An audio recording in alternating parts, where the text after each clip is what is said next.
اعوذ باللہ من الشیطان الرجیم بسم اللہ الرحمن الرحیم رب اشرح لی صدری ویسر لی امری واحلل عقدۃ من لسانی یفقهوا قولی۔ السلام علیکم۔ آج جو ہے وہ ہم سورہ تکاثر کی تفسیر پڑھیں گے، تو اسٹارٹ کرتے ہیں۔ بسم اللہ الرحمن الرحیم۔ الہاکم التکاثر حتی زرتم المقابر کلا سوف تعلمون ثم کلا سوف تعلمون كلا لو تعلمون علم اليقين كلا لو تعلمون علم اليقين لترون الجحيم ثم لترون عين اليقين ثم لتسألن يومئذ عن النعيم۔ صدق اللہ العظیم۔ اوکے، سو سب سے پہلے ہم لوگ جو ہے وہ سورہ تکاثر کا جو ہے وہ انٹروڈکشن سمجھتے ہیں۔ فائن۔ سورہ تکاثر جو ہے وہ 102 چیپٹر آف قرآن ہے۔ اس میں جو ٹوٹل آیا ہے وہ 8 ہے۔ یہ مکی سورہ ہے، اور سورہ تکاثر کا جو مین تھیم ہے وہ یہ ہے کہ جب انسان جو ہے وہ دنیا کی کمپٹیشن میں لگ جاتا ہے، ایک مٹیریلسٹک پرسن بن جاتا ہے، یعنی وہ دنیا کی چیزوں کے ہی پیچھے بھاگ رہا ہوتا ہے، تو وہ یہ ساری چیزیں جو ہے وہ اس کو آخرت کو بھلا دیتی ہیں اس کی۔ تو انسان کو یہ ساری چیزیں اس کی اپنی آخرت کو بھلوا دیتی ہیں۔ تو یہ جو ہے اس آیا کا جو ہے وہ مین تھیم ہے۔ اس کے بعد ہم آتے ہیں بیک گراؤنڈ پہ کہ سورہ تکاثر کا کیا مقصد تھا اس کو ریویل کرنے کا۔ تو سب سے پہلے تو یہ کہ سورہ تکاثر کے بارے میں سب سے پہلے یہ کہا جاتا ہے کہ ہمارے پاس انصار کے 2 قبیلے تھے جن کا نام تھا بنو حارثہ اور بنو حارث۔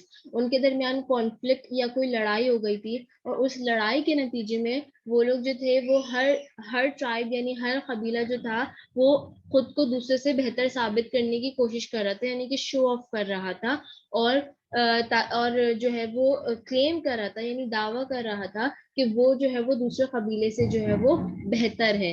تب جو ہمارے پاس ہے وہ سورہ تکاثر جو ہے وہ ریویل ہوئی تھی۔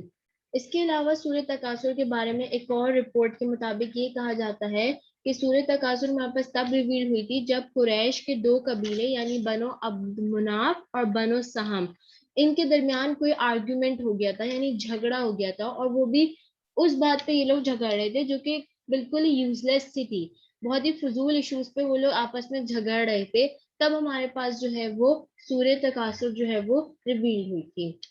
تو یہ تھا سورہ تکاثر کا بیک گراؤنڈ انٹروڈکشن۔ اب ہم آ جاتے ہیں سورہ تکاثر کی پہلی آیا پہ۔ پہلی آیا جو ہے وہ الہاکم التکاثر، غفلت میں ڈالے رکھا تم کو زیادہ سے زیادہ مال کی خواہش نے۔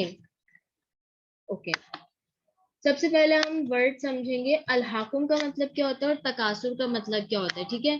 الحاکم کا لفظ، الحاکم سے مراد ہر وہ شر ہے جس کے اندر انسان انوالو ہو کے دوسری چیزوں کو بھول جاتا ہے جن کو کرنا کہیں زیادہ امپورٹنٹ تھا۔ تو ہر اس شر کو الحاکم کہتے ہیں کہ جس میں ملوث ہو کے انسان دوسری اہم چیزوں کو کرنا بھول جاتا ہے۔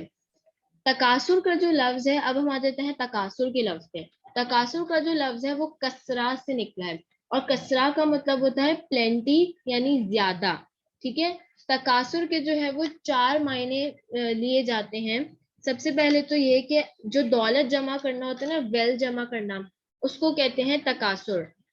اس کے دوسرا مطلب تکاثر سے لیا جاتا ہے ایک دوسرے کے ساتھ کمپیٹ کرنا، ہر چیز میں ایک دوسرے کے ساتھ کمپیٹ کرنا کہ اگر اس کو یہ چیز ملی ہے تو مجھے بھی یہ چیز ملے۔ تو اس طریقے سے ہر چیز میں دوسروں کے ساتھ کمپیٹ کرنے کو بھی تکاثر کہتے ہیں۔ دوسری چیز یہ کہ ٹو بی پراؤڈی، یعنی آپ جو ہے وہ بہت پراؤڈ فیل کریں، یعنی کہ دوسروں کو حقیر سمجھنا اور خود کو سمجھنا کہ میں ہی سب کچھ ہوں، آئی ایم ایوری تھنگ، اور دوسرا جو ہے وہ بالکل حقیر ہے۔ تو بالکل اس چیز کو جو ہے اس چیز کو بھی تکاثر کہتے ہیں، ٹھیک ہے۔ اور چوتھا میننگ جو تکاثر کا ہے وہ یہ ہے کہ زیادہ سے زیادہ کی خواہش رکھنا، کہ پروفیٹ صلی اللہ علیہ وسلم کہتے تھے کہ اگر آدم کے بیٹے کو اگر ہم لوگ آدم کے بیٹے کو ایک سونے کا پہاڑ بھی دے دیا جائے نا تو وہ کہے گا کہ مجھے 2 سونے کے پہاڑ چاہیے۔ یعنی کہ مقصد یہ ہے کہ انسان کسی بھی ایک چیز پہ خوش نہیں ہوتا، اگر اس کو ایک گھر ملے گا وہ کہے گا کہ مجھے ایک اور گھر چاہیے، ایک گاڑی ملے گی تو کہے گا مجھے 7 اور گاڑی چاہیے۔ تو زیادہ سے زیادہ کی انسان ہمیشہ ڈیمانڈ کرتا رہتا ہے نا، جو ملتا ہے اس پہ انسان کبھی بھی سیٹسفائی نہیں ہوتا، تو اس کو بولتے ہیں ہم لوگ اس کو بھی بولتے ہیں تکاثر. ٹھیک ہے, تو یہ ہو گیا الحاکم کا مطلب سمجھ آ گیا, تکاثر کا مطلب سمجھ آ گیا. اب یہ ہے کہ الحاکم اور تکاثر یہ دونوں چیزوں نے انسان کو اپنے اندر انوالو کر لیا ہے کہ انسان جو دوسری امپورٹنٹ چیزیں ہیں جو کہ کرنی اس کو چاہیے, وہ دوسری امپورٹنٹ چیزیں انسان کیا ہے بھول بیٹھا ہے یا اس کو بھلا دیتا ہے.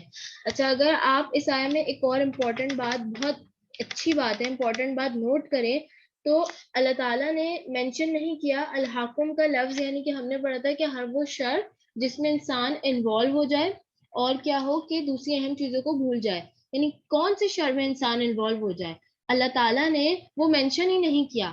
اللہ تعالیٰ نے الحاکم کے ورڈ کو پریسائسلی مینشن نہیں کیا کہ کون سے شر میں انسان ملوث ہو کے جو ہے وہ دوسری اہم چیزوں کو کرنا بھول جائے. اللہ تعالیٰ نے یہاں پہ یہ مینشن نہیں کیا.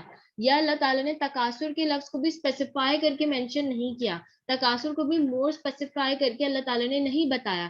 یعنی انسان زیادہ سے زیادہ کی طلب کر رہا ہے, تو کس چیز میں انسان زیادہ سے زیادہ کی طلب کر رہا ہے, اللہ تعالیٰ نے یہ نہیں بتایا. اگر آپ ان دونوں آیات کو غور سے دیکھیں تو آپ کو یہ بات سمجھ آئے گی. تو اس کا مقصد کیا ہے, اللہ تعالیٰ چاہتے ہیں کہ الحاکم اور تکاثر دونوں لفظ جو ہے وہ معنی کے لحاظ سے وسیع رہیں, یعنی کہ یہ کسی اسپیسیفائی نہ ہو جائے معنی کے لحاظ سے, یعنی کہ یہ جو ہے وہ اللہ تعالیٰ نے ان کو اسپیسیفائی اس لیے نہیں کیا تاکہ اپنے معنی کے لحاظ سے وسیع ہو جائے. کس طریقے سے کہ اب الحاکم کے لفظ میں ہر وہ شر انکلوڈ ہو جائے گا جس میں ملوث ہو کر انسان دوسری اہم چیزوں کو کرنا بھول جاتا ہے, اور تکاثر کے لفظ میں ہر وہ زیادہ سے زیادہ ہر وہ چیز انوالو ہو جائے گی جس کی انسان جو ہے وہ طلب رکھتا ہے, یعنی کہ انسان چاہتا ہے کہ مجھے زیادہ سے ملتا رہے, اور انسان کیا ہوتا ہے کہ اپنی فائنل وہ امپورٹنٹ چیزیں جو انسان کو کرنی چاہیے انسان ان کو بھلا بیٹھتا ہے. تو اللہ تعالیٰ کا ان ورڈز کو مور اسپیسیفکلی بتانے کا اللہ تعالیٰ نے نہیں بتایا, تو اس کا مقصد یہ تھا کہ یہ اپنے معنی کے لحاظ سے وسیع رہیں.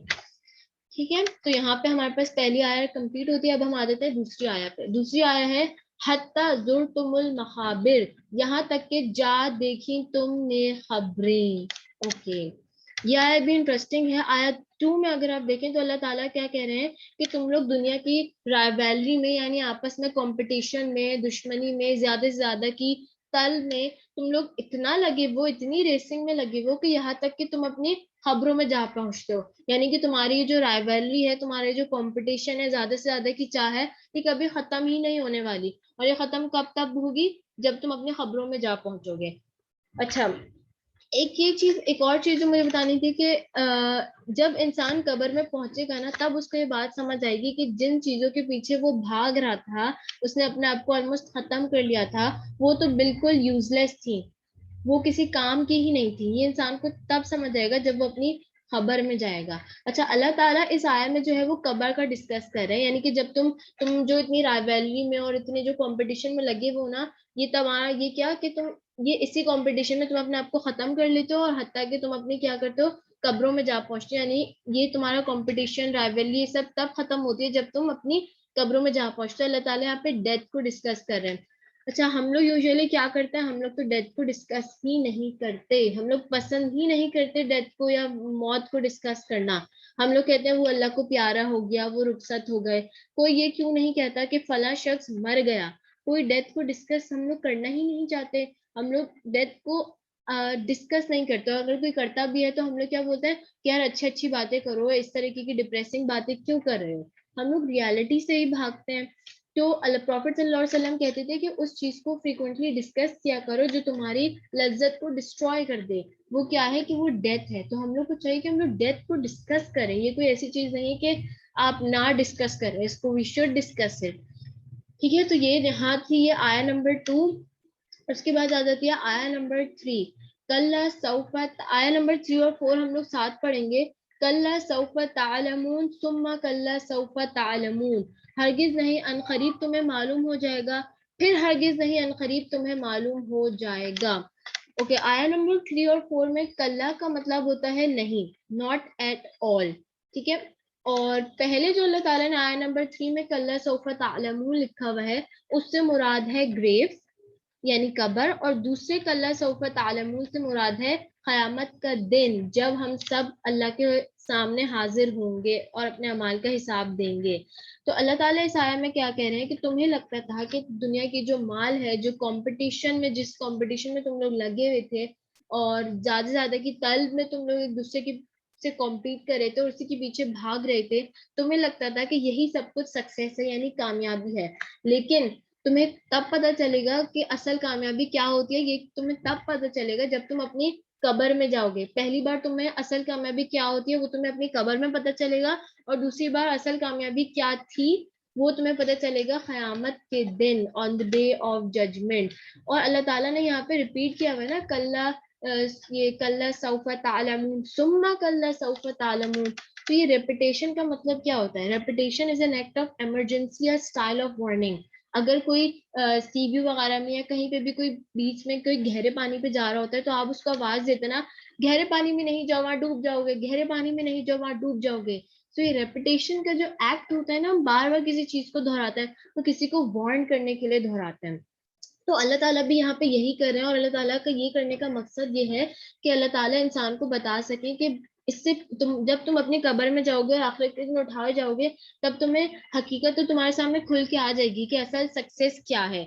لیکن اللہ تعالیٰ چاہتا ہے کہ اس سے پہلے ہی ہم اپنے آپ کو سدھار لیں اور اس بات کو سمجھ جائیں کہ اصل سکسیس وہ نہیں ہے جس کے پیچھے ہم لوگ دنیا میں بھاگ رہے ہیں.